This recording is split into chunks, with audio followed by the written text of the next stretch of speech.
Hey everybody, hope you had a great weekend. Today I want to talk about God and how we think about God. And the reason that this is kind of on my mind is last week or 2 weeks ago I heard a gentleman preaching, and he made this statement that we will never be able to exercise our faith beyond the scope of our understanding of the goodness of God. We will never be able to exercise our faith beyond the scope or the parameters of our understanding of the goodness of God. Meaning, if we understand God to be good, or to the degree we understand God to be good, we will be able to exercise faith, exercise trust, exercise confidence. These are some of the other words that Scripture uses to translate the word faith. In Hebrews chapter 11, verse 6, it says, "But without faith it is impossible to please God. For those who come to God must believe that He is, and that He's a rewarder of those who diligently seek Him." So there's two things that jump out to me from this verse. We must believe that God is, and that He's a rewarder. Evolution is the faith base for humanism, just as creationism is the faith base for Christianity. The humanists decide they do not want to worship God, they want to worship self. That's hence humanists. Therefore, we have to come up with, they say, we have to come up with an explanation of where we came from other than creation. So what do they invent? Evolution.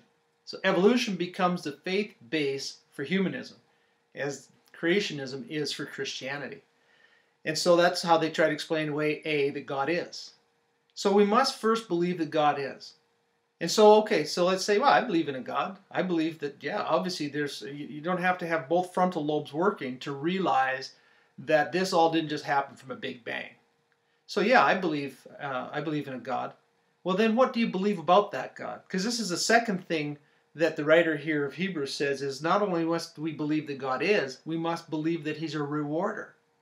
When you think about God thinking about you, what are those thoughts? How do you think God thinks about you? Sometimes it's hard for us to understand unconditional love when we're humans and our love is so conditional. But the Scripture says that God is a rewarder. And one of the parables that comes to my mind is found back in Matthew chapter 25, and we don't have time to read it, but it's the parable where the master that was going to be going away on a trip, he left 5 talents with one guy, 2 talents with another guy, and 1 talent with another guy. When he came back from that trip, the guy who had 5 had earned another 5. The guy had earned 2, had earned another 2, had been given 2, had earned another 2. And the master said, "Well done, my good and faithful servants." Then he came to the guy who had been given 1. And this is what the guy that had been given 1 said to them. Lord, in verse 24 he says, "Lord, I knew you to be a hard man, reaping where you have not sown, and gathering where you have not scattered seed.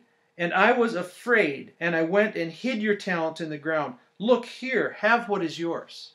So the man who had been given 1 talent did not double it. He didn't earn anything. And the master went on to say, "Why didn't you just put my money in the bank? You would have at least earned me interest." But the point I want to get out of this was, it was this man's perspective of the master that made him behave the way he did.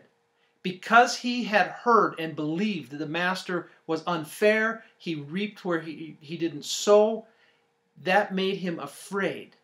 Guys, if we don't understand the goodness of God, or let me put it another way, to the degree that we understand the goodness of God is the degree that we will have the courage and the faith and the trust to step out and follow Him. Jeremiah 29:11 says this about you and about God.